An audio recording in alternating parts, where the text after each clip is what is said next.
Hi guys, it's a beautiful day once again and welcome back to Dexter's World channel. As we see the sunrise, we can feel the faithfulness of God every morning.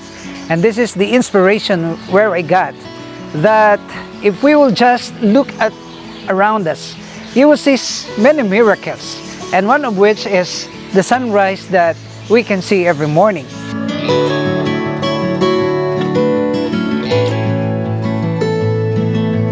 Well, today's video is about the catfish farming, and I would like to have a detailed information. I would like to share this with you because this is a breakthrough that I have just discovered. Another good news is that we are successful in hand feeding our birds, and number 3, we have successfully grown our catfish. We have 30,000 fry of this catfish, and then we also have another pair that have hatched their eggs, this pair of the cockatiel. Another good news is that our goldfish are now about to be harvested right there at the mud pond, which we utilize for our goldfish in front of the house.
Just allow me to say some update about the breeding of our cockatiels. Well, you know that our first hatch were actually 5, but the 3 of them died, so there are only 2 survived.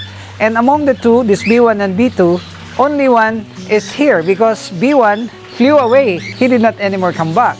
So these are lessons that we have learned that cockatiels could not really be, exposed outside, because when they can fly out, they will not anymore think of coming back. But the African lovebirds, of course, we had so many experience about African lovebirds being able to fly away, but they will really return. They will come back. So we have another pair that have hatched 2 eggs actually. Yesterday I saw it. They have hatched actually 2 eggs, and I expect that all the 5 eggs will be hatched also.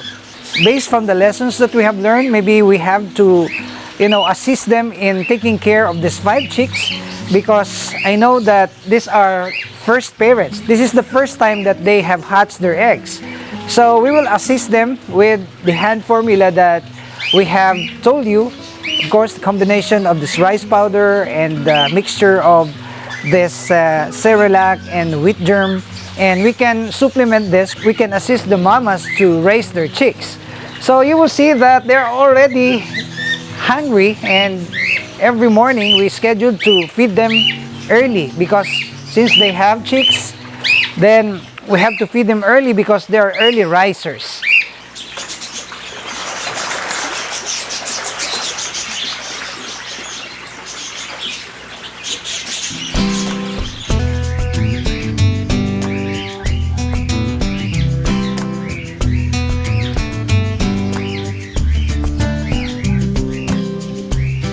So what we're gonna do here is we are going to feed our catfish, and the feeding of our catfish is actually 3 times in a day. We feed them in the morning, in the afternoon, and at 6 o'clock we also feed them. And sometimes if we're gonna breed them, we increase the amount of food that they're gonna eat, because we wanted to have many eggs in their bellies. So it's in the preparation of the breeders also that helps us producing lots of fry. So we're gonna throw now this pellet you will see that they are so hungry. Oh, they're so hungry.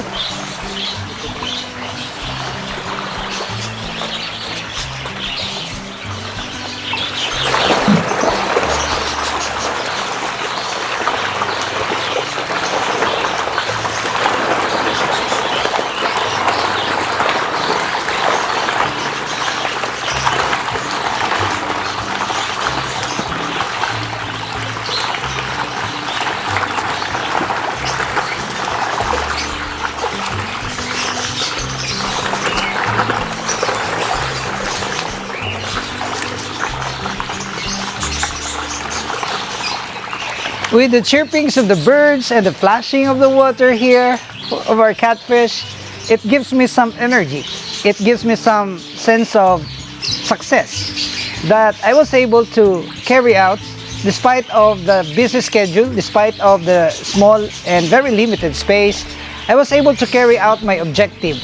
And this is also the kind of inspiration that I would like to share with you, that no matter how and no matter what, as long as there's a will, there's gonna be a way. So we will feed some of our Japanese koi right here.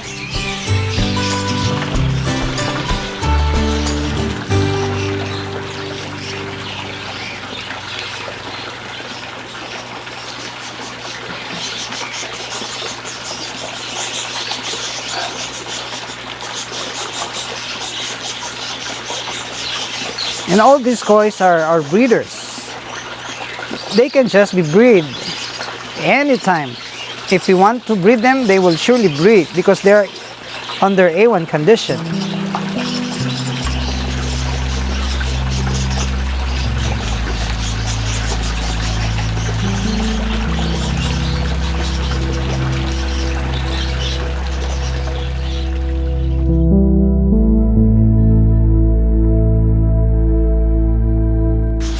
We are literally producing 30,000 fry of this catfish. And how did we know this? Because we patiently counted all the fish, the fry that are here. I would like to share with you something which is very important. And I believe that this would be a great help to those ones who are just beginning to engage in this kind of farming. Well, we know that our method here is natural breeding. And the method also that we employed in raising the fry is just very natural. And I would like to share with you the use of the sweet germ. The sweet germ is very instrumental for the catfish production. Well, I know that there are many companies that have very effective formula about the fry feeding, and I don't want to discredit any brand of fry formula for catfish because they're already effective. What I am doing is to provide our viewers with the alternative food. What if you are in a far-flung areas that you cannot buy all this available commercial food? Then the alternative is this wheat germ. And I'm so amazed by the result of giving wheat germ to our fry because almost all of them have the same and uniform size. There are no quick growers. All of them are quick growers, and you don't have to segregate them every now and then because almost all of them, and they cannot practice cannibalism because they have the same size. And of course, we will feed them with live food, but the live food is already lessened when they reaches around 10 days old because they're gonna be eating now this sweet germ.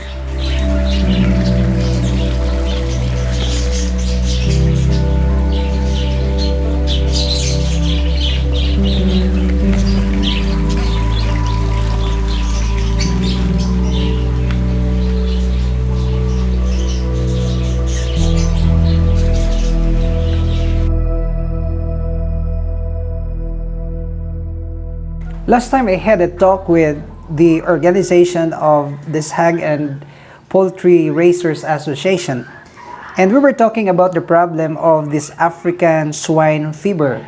This has been disturbing our livestock, especially the swine. Many of our swines now are sick. The supply of this pork meat is no longer sustainable. And one of the reasons why I am very inspired to do this catfish farming is because they are for food consumption. They can be the best alternative for chicken and meat. And this is very healthy because you can just easily grow them and raise them anywhere you like. You can raise them in the mud pan, or you can raise them in this concrete tank. And you will see that this concrete tank is very shallow. It's just a depth of less than 1 foot, and they are thriving here. Of course, this is not the grow out tank. This is the conditioning tank where we place temporarily our fry so that when they grow big, we can dispose them to the market. So we're waiting for them to, have this 3 to 4 inches in length before we can dispose them to the market. And we already have disposed many. And in fact, as I have told you, this is already the 3rd batch of breeding that since we already engaged in the massive production of this catfish.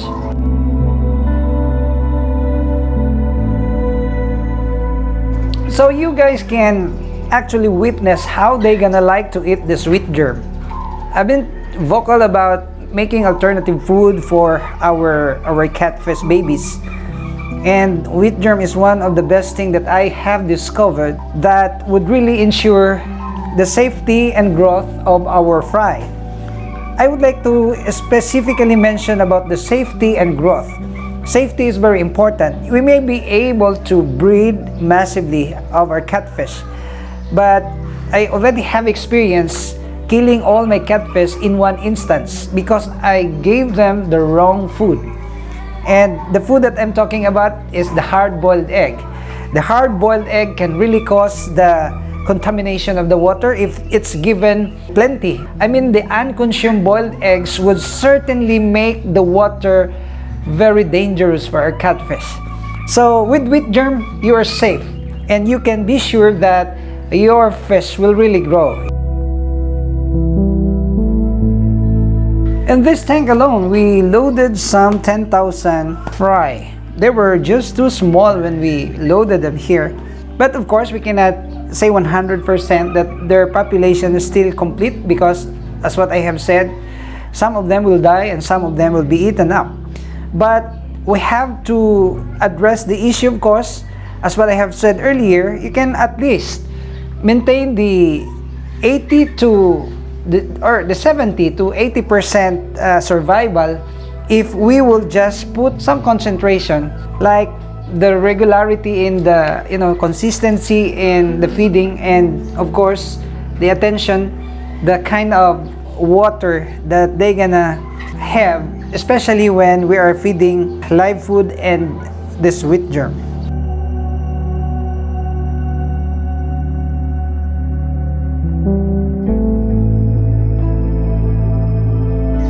Oh, come on. Okay, see? They're really very eager now to eat this food. This is their breakfast, and a little later they're gonna eat their lunch and snacks. You can feed any time of the day as long as you are not going to overfeed them, of course, and you can certainly make sure that the water clarity or the condition of the water will not be compromised. And this is a good business because if you're gonna sell 100,000 of this fry to the market at 5 pesos, that's gonna be 500,000. But that's a very ambitious thing to accomplish, but it's not impossible because there are many farmers already have testified that they become rich out of this hito or catfish farming. It seems to me that the aeration and the shallow water has no issue about the growth of the fry of this fish from day 1 up to 30 days, because I believe that they will really grow even if they're gonna be placed in a small area like this and a shallow area like this. But I have to point this out that this shallow water is actually being changed every now and then. I mean, we flush the water, we put in some new water, and then the old water, of course, will be flushed out. And this is how we maintain the condition of our water here. But one thing that is very surprising is the fact that we don't have to use even aerator. We don't have aeration here.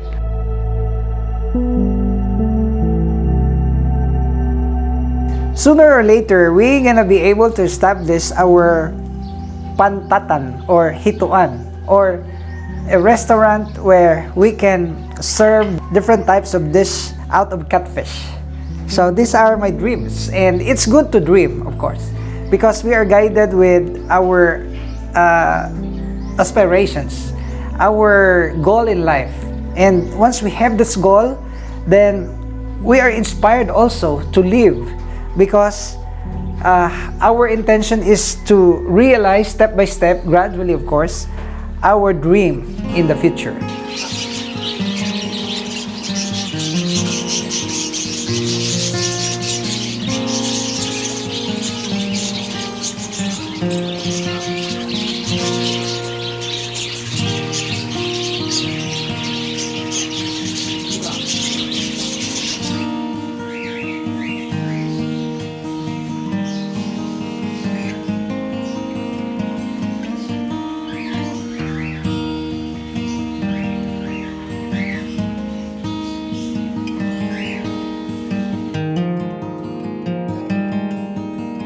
This is another breakthrough in goldfish farming. We actually have, utilized this area here for the mud pond. And I have discussed with you the importance of the mud pond, of course. But if you don't have the mud pond, we can also still grow our fish by using this box pond that we actually had. And of course, if you will use the box pond, we have this normal flow of the water by means of this filtration. What's good about the mud pond is you don't anymore need the filtration, because there's a natural seepage of the waste, that the unconsumed food in the tank.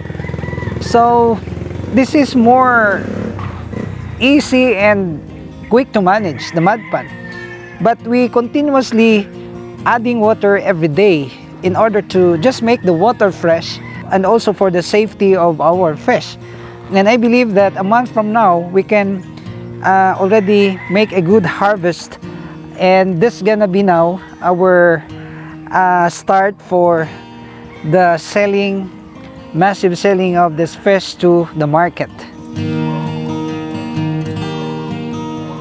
As you can see here, we are aiming to make another mud pond right here for our catfish, and another mud pond maybe over there for our Japanese koi. And this is a trial and error still, because we have not tried yet developing this type of mud pond, because this is just shallow. But I believe that if we'll just aerate this mud pond, we can extend the size of the tank for our fish if we will just continuously aerate the water. So these are the things that we can share with you so far. I hope you will continue to like and share our videos. And shout out to the members of this channel, and even to our followers and regular viewers. If you are not subscribed yet, please subscribe and hit that notification bell, because we are uploading videos regularly only here at Dexter's World.